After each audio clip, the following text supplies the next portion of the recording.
chameleon, blue, purple, red, green.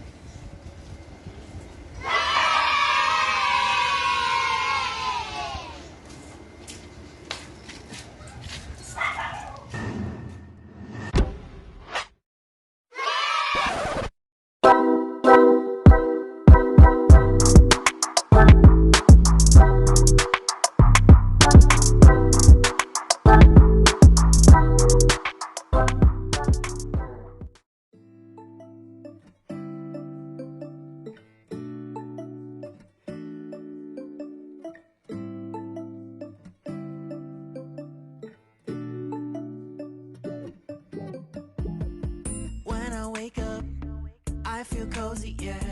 Can you hold up? Don't need no coffee yet. Got no makeup. Una natin gagawin guys ay lilihan tayo ng 220 lang gagamitin ko kasi hindi naman to ganun ka tigas.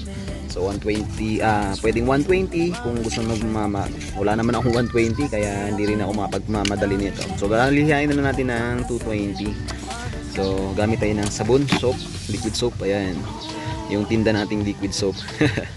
Alright. Forward tayo mga guys. Alright. Naliha ko na siya ng 400, no? Yan, yung mga may mga kaunting bubbles, ano. Kasi itong kulay na to is original pa niya na kulay. Then ganito rin yung isa. So, hindi ko na tinanggal yung sticker, tinipan lang natin para at least original pa rin ang dating niya. Alright? So, abangan nyo. Kukulayin muna natin ng primer then black bago chameleon. Alright? So, yun guys, fast forward tayo, no? Naitim na natin siya. After ma-primeran, naitim na natin siya. So ito na, naitim na natin siya. Itim muna yung pinaka-base coat ng ating chameleon. Chameleon na to ay blue, purple, red, tsaka green. Okay, so simulan na natin.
Tatanggalin natin yung pinakpan natin na sticker niya, yung Mio.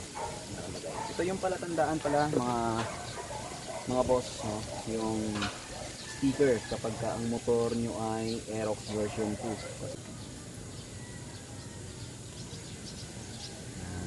Ayan yung Mio, lumabas na yung Mio. Okay, punasan natin mamaya ng lapirasong cleaner. Kabila naman.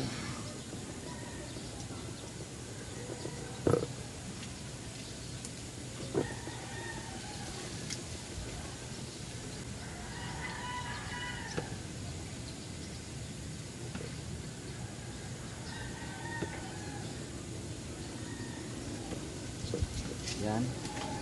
So para siyang original, di ba? Mio. So yan yung Mio niya.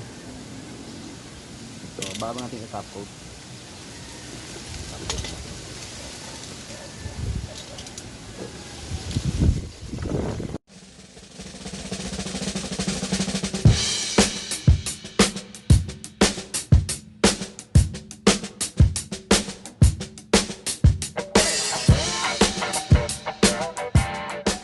Okay mga boss, tapos na po yung ating project. And simple lang po yan, repaint lang tayo dito sa Mags na version 2 ng Aerox. So ayan, pakimay na lang kung sinong gustong kumuha na ito. Mura lang po yan, bigay, paunahan na lang yan mga boss ha. Yan yung isa, nag-iiba po ang kulay niya, nagkukulay purple, green, blue, tsaka red. Ayan.